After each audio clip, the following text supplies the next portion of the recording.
Welcome to the Marriage and Motherhood Podcast. I'm your host, Michelle Perda.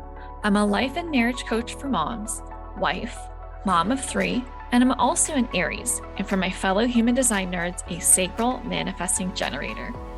This podcast is for women who want to be happier in their marriage as they navigate their journey through motherhood, even if you're like me and you weren't shown how while growing up. Inside, we're going to be talking about breaking generational cycles when it comes to how to handle conflict in healthy ways, redefining motherhood your way, and prioritizing your well-being, because here, we believe that women don't have to sacrifice their happiness to be a great mom. And a quick note to mamas listening with kids around, you may want to pop your earbuds in because nothing is left unsaid on this show, which means there may be times where something I say isn't meant for little ears. Are you ready? Let's dive in. Hello. Welcome back to another episode of the Marriage and Motherhood Podcast. Today, we're going to be talking about beliefs that have got to go. Okay, beliefs that have become normal and are actually holding your marriage back from becoming what it is meant to be, what you dreamed of it becoming, something that adds to your life. Okay, I want to talk about the difference between normal/common and what actually brings us joy, right? What is healthy for us? Now, in the past, there have been a lot of things that we did as a society that were normal, but it didn't mean that it was actually a good thing to do. It just got passed down, right? And so your beliefs about marriage are no different. They are shaped by what you saw in your parents' marriage, what you saw in the marriages of the circle that you surround yourself with, right? And I want to talk a little bit about what has become the most common experience for a married couple once they become parents, and how we have normalized it and how it's actually hurting the connection that you have with your husband. Okay, so the most common experience that I hear day in, day out from people, from women that I see in Facebook groups, complaining, venting about their marriages, as well as clients that come to me for support to help them create a marriage that they can truly love, like genuinely, authentically say they love. Okay, so this is also an experience I had personally. As soon as we become parents, right? As soon as the child is born, the wife becomes a mother, right? It's like this huge transformation. We go from being pretty self-centered people thinking about, what do I want to do today? What do I like? What brings me joy? To having tunnel vision. What does my child need to eat, drink? When do they need to sleep? Do they need a diaper change? What do I need to do to make sure that they develop appropriately, on time, meet those milestones? And that becomes 99% of where her energy goes into, this new role of being a mom. Instinctively, we as mothers are focused on keeping the baby alive, helping them thrive in life. And during this time of intense focus on the child, we begin to lose ourselves, our concept of who we are, like who we are as a woman, who we are as a wife, who we are as a friend, and all of those like millions of other hats that we wear. Okay. We stop taking care of ourselves. We forget to eat. Okay. Like personally, I never thought I would say that I would do this because I get hangry, and I would say my love language is food. But as soon as I had my son, I would not eat unless it would be like hours, right? I'm normally someone's like, oh, lunchtime is coming up, I need to eat. And it's like a really big thing for my life. But as soon as I had a son, or just a child in general, I found myself eating lunch at like 3:00. I would eat dinner after he would be in bed. Like I completely shifted the way I did life and what brings me joy around my child, right? Like if it fits in, it fits in. If it doesn't, oh well. Okay. I also have heard lots of women push off their showers. Like, oh, I'm not going to shower today. I don't have time. I'm too tired.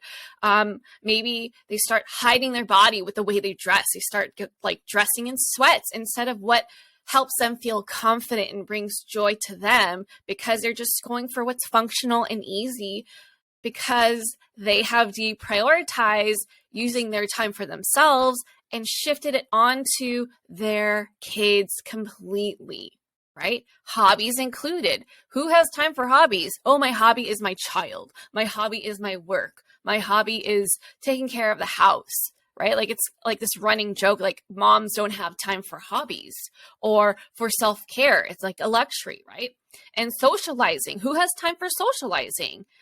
And then also the marriage piece, right? All of that, all the things that I listed prior and marriage go on the back burner, whereas the role of mother, the role of, being a caretaker goes to the forefront, and it takes up the entire stove, okay? Everything on the front, it's taking up all of that. And as the kids become more independent, women start to realize, oh my gosh, I don't actually know myself anymore. What do I enjoy, right? I feel disconnected from my husband. I don't even know how to talk to him anymore outside of logistics, taking care of the kids, taking care of the house, like responsibility-driven topics, okay? And going on a date seems more awkward than exciting. So you become even more disconnected because there's no time spent nurturing the relationship, because you don't even know where to start. You don't even know yourself. And arguments start to happen more frequently and grow in intensity, because the main thing that's happening that's keeping them together are the kids. Okay? Let me know if this is something that you can relate to, right? And if your answer is yes, join the millions of other wives and moms out there, because this has become what is common and normal, okay? And this goes on for years. I shared a statistic before where it's like, on average, it takes a couple 6 years to actually go get help on their marriage. So 6 years of just feeling shitty in your marriage, okay? And I want to come on here and talk about how we need to just banish these certain beliefs that we've carried on generation to generation in our circles, so that we can actually start thriving in all areas of our life, right? Instead of having to choose between, am I a good mom, or am I happy in my marriage, or do I enjoy my life for me, right? Are you living your life for your kids, or are you living life for yourself and you're also a mom, okay? Now, sadly, this has become what's common for most people, because we have not been prepared for life as a couple after kids. Like, we've got all these baby classes, right? Like CPR, breastfeeding, what else is there? Diaper, like putting on a diaper and making sure that we are ready as a mother to take care of someone else. But where are the classes that prepare us for our own shift and transformation from becoming an individual that only needs to take care of themselves to an individual that needs to take care of the child and ourselves, and still enjoy life without feeling like our only role in life now is being a mom, when really we're meant for more than that, right? Like, we get to be all of the things we used to be and a mom. It is in addition to, not in replacement for, okay? Now, I've seen this in my parents' relationship. I've seen this in my clients. And I mentioned I've experienced this myself in the beginning years of my marriage. And this is why it's so damn important to me to be able to help you shift out of this. Or if you're like newly into this, rewrite it completely, right? Set yourself on a different path. Either way, it is not too late, okay? Actually, fun fact is, one of my favorite clients, okay, they're all my favorite, but one of my amazing clients came to work with me after already being married for decades. Okay. Like she's a grandma and she's still experiencing growth and noticing how her marriage is improving after working together. So whether you're in the beginning stages of your marriage or if you're well into it, this work is never too late. Obviously, earlier is better, but it's never too late. Okay. Just wanted to throw that out there. Now, let's talk about what usually happens when you start noticing, like, gosh, I'm really unhappy in my marriage, right? Anytime we have an issue, what do? We run to our friends. We talk about it. We vent. We complain, right? And what normally happens is they relate to us. Oh, that's so normal. I go through that too, right? Like that is just what happens. We're busy. We don't have time to go on dates. And, like what else has become normal is that the husband starts to take on this like kid role for you. We become mothers to our husbands. And it sets up this dynamic that something that is not healthy and does not create a foundation for your marriage to thrive at all. Okay. Like I can't tell you how many times I've seen women comment about like, oh, my husband doesn't do this and I have to tell him what to do. I wish he would just know. And I wish he would just step it up. Why do I have to treat him like one of my kids? And it's just really sad. Okay. Like that is not what your marriage is meant to be. You are not meant to be their mother. They already have one. Okay. So you don't need to do that at all in order for you to get your needs met. Okay. So what I want to do is help you to figure out what these bullshit beliefs are and start challenging them so that you can create a marriage that can thrive and under your definition of what thriving means, right? Like you and your husband, not putting your marriage up against this standard, which by the way, I think is severely outdated. Okay. That only leads you down this path of potentially divorce or long-term misery because you're holding yourself up against these beliefs that don't even support your marriage. Okay. So let's normalize asking ourselves, what do I want our marriage to look instead of comparing? Okay. So let's talk about like what has been normal in the past that is like a no-brainer. Like, yeah, that is bullshit, right? Like, let's talk about that. So it used to be normal for men to work and for women to have no rights, right? Common, but is that what brings us joy and is healthy? Hell no, right? Like we couldn't have a bank account. We couldn't get credit cards. We couldn't get jobs. All of that was normal, okay? So even though what you have witnessed in the past and what you witnessed around you seems normal, that's dangerous for you to accept because when things are normal, we allow it to be an excuse to settle, to decide, oh, well, if everybody else is going through that, then I just need to suck it up. And you dismiss your feelings about it, your unhappiness, and you set yourself up for a lifetime of dissatisfaction, disappointment, resentment, and disconnect. So to all of the beliefs that I'm about to share with you, I call bullshit, okay? And yeah, I call bullshit. So I want you to just like listen up and hear whether these beliefs are things that you still hold on to and you're finding that you do actually believe them. And I want you to challenge them. Okay. Okay. So here are some beliefs about marriage that are actually myths that I want you to challenge. Okay. So here we go. Strong couples should be on the same page with everything. That is an easy one that we can just banish, right? How much you agree on with your spouse has no bearing on the strength of your relationship. Is it easier if you agree on everything? Yes.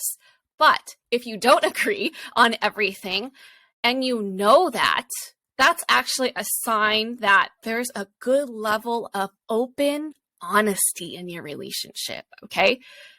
There's no way in hell you two can agree on every single thing. So if that is the perception in your relationship and you're expecting to agree on everything and you're bearing weight on that to mean that you guys are a strong couple, that could be doing a lot of harm, because that could make you want to suppress things that you disagree on, or maybe your husband's doing that, and thereby meaning you're not actually having authentic, vulnerable conversations that will help propel your relationship forward towards growth.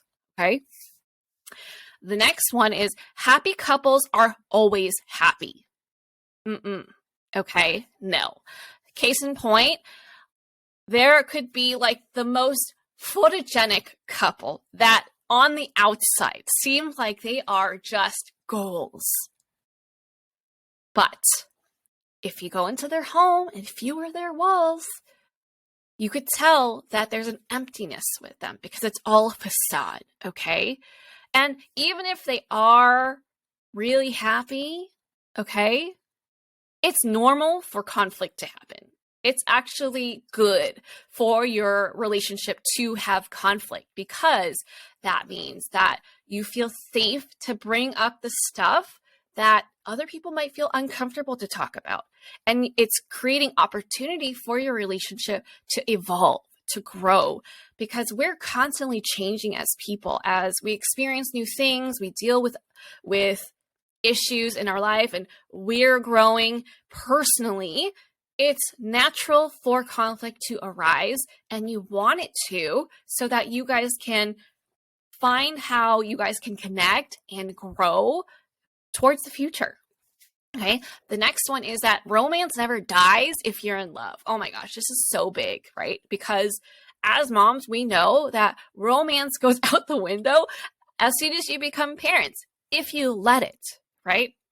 Now, just because there's less romance doesn't mean that there's something wrong with your marriage. It just means, we need to prioritize that more if it's important to you, okay? There are couples who are perfectly content with no romance. So you have to figure out what's right for you, but having that expectation of, we're always going to have romantic times, and if we're not, then we're in trouble, okay? Because that could really get your wheels spinning and have you thinking and creating issues that aren't actually there. The next one is strong couples can read each other's minds. Ooh, if you've been here for a while, you know how I feel about this, okay? It doesn't matter how long you've been with your spouse. You do not know each other well enough to read each other's minds, okay? And this is a really, really big thing that women tend to do because, I can go into this, but it relates to people pleasing, okay? We have been raised to be people pleasers, to help other people feel comfortable. And you know what doesn't get included in there? It doesn't get folded into helping other people feel comfortable, is bringing up our needs, our wants, okay? And so what do? We subconsciously expect our spouses, we've been together long enough, you should know. And we stop communicating. We stop bringing forth clear desires, wants. We stop sharing that. And it sets us up for disappointment. It sets us up for anger sometimes, frustration, resentment, and it sets our husbands up for failure, for defensiveness, because they're being set up for a trap. Okay? Now, even if you are really attentive to what your husband wants and needs, you still can't read his mind, okay? Like I said earlier, we're constantly changing, and that includes our wants and our needs.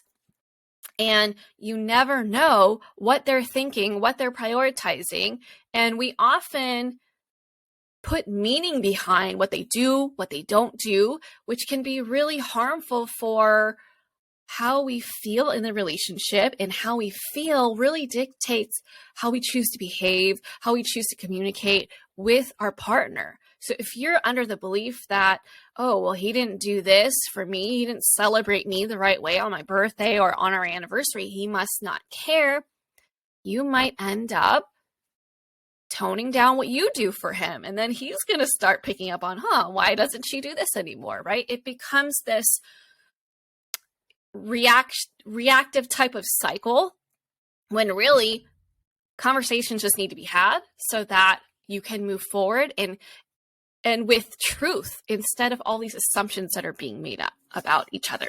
Okay. The other myth is that you're responsible for each other's happiness. Ooh, this is a really big one. Okay.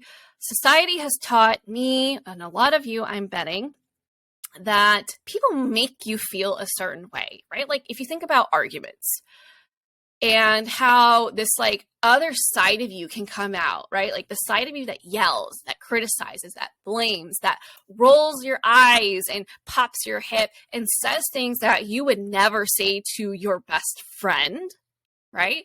This like unfiltered raw anger that comes out.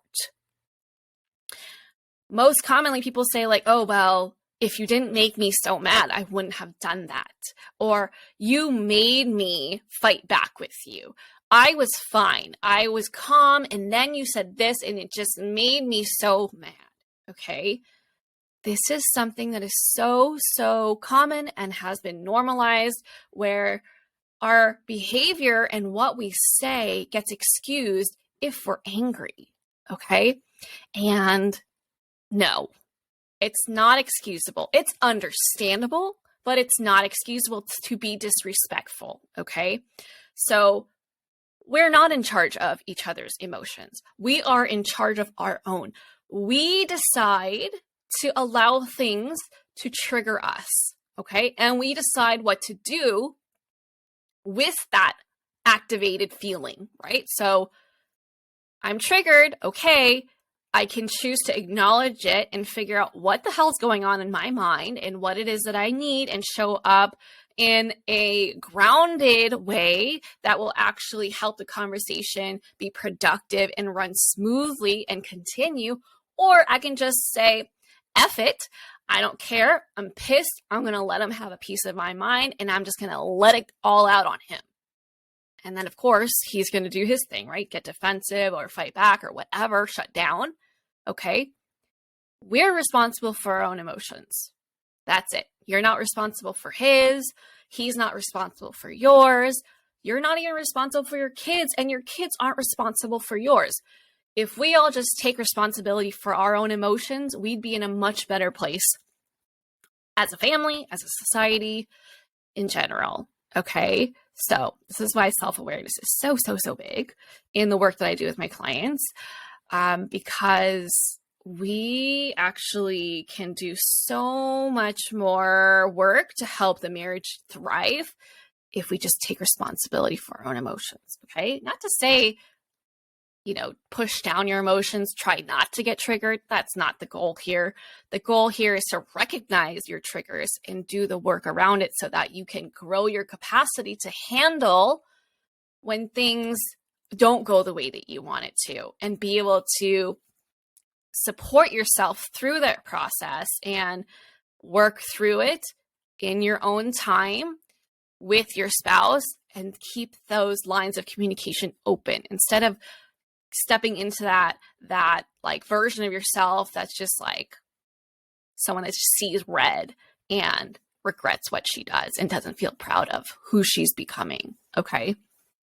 Obviously, that's a really important part for me. I personally had to go through that journey, but yeah, anyway, I can go on about that forever. What else? The other myths include conflict is a sign of marital trouble. Okay, I already touched on that. It's not a sign, it's healthy, just as long as you're approaching it correctly so that you have the focus of strengthening your relationship rather than being right. Okay, it's a great vehicle to learn more about yourself, learn more about your partner, and learn more about how you function together as a couple. Without conflict, we wouldn't really know. We'd just be kind of guessing that everything is all good and will continue. And so making sure that there is space for conflict to arise and having the skill to handle conflict in a productive way is key. All right.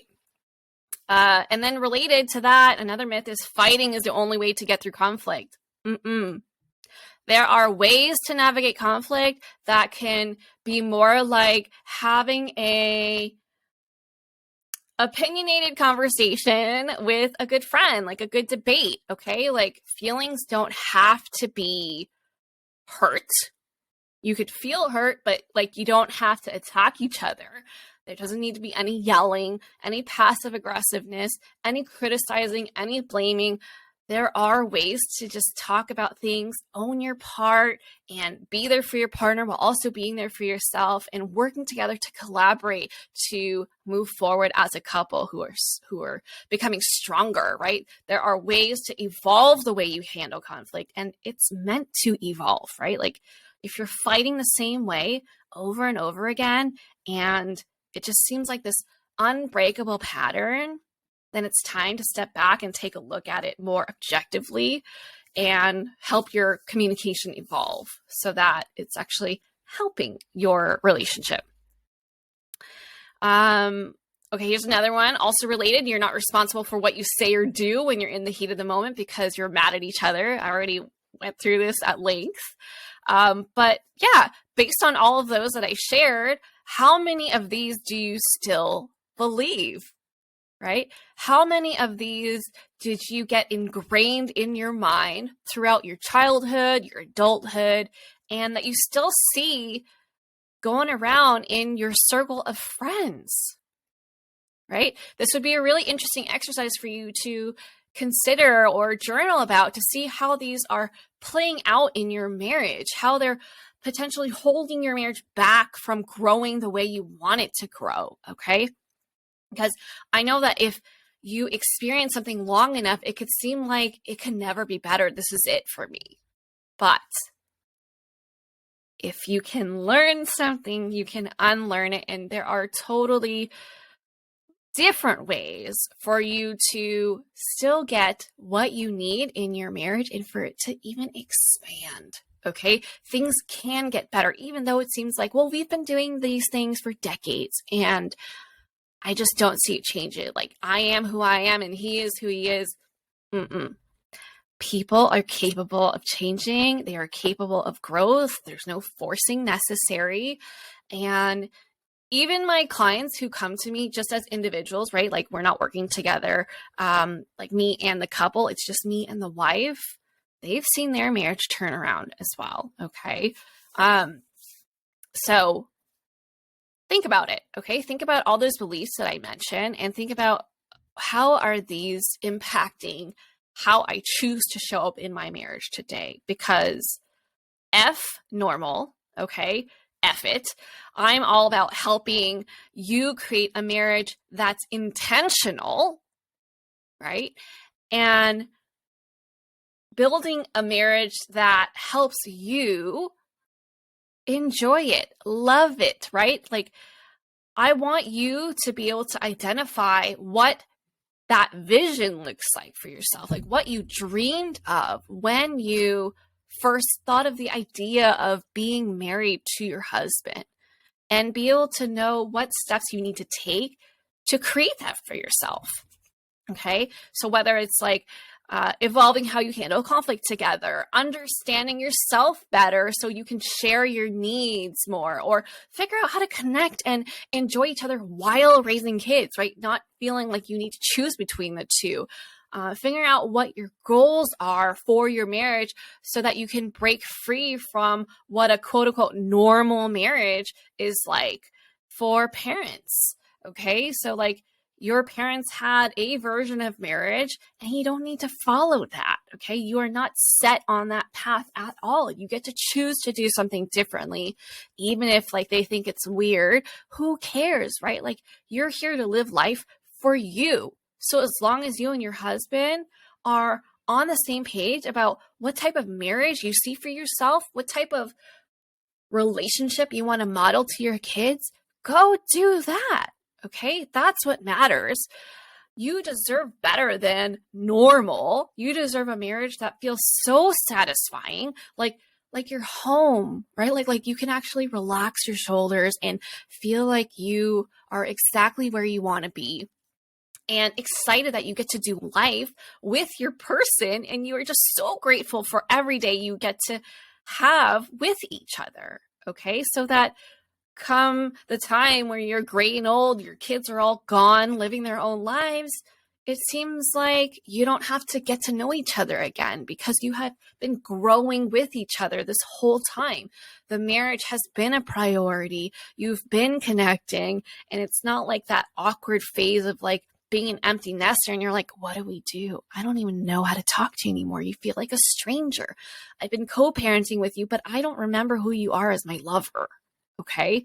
I want to help you avoid that, and more so look forward to the day that the kids are gone. You know, you've done a good job, and now you have all the time in the world to hang out with your husband, to go on your adventures, or however you see your life panning out. Okay. And if this is something that you would like support with, reach out to me. Okay. I am accepting new clients, whether as individual work or couple work.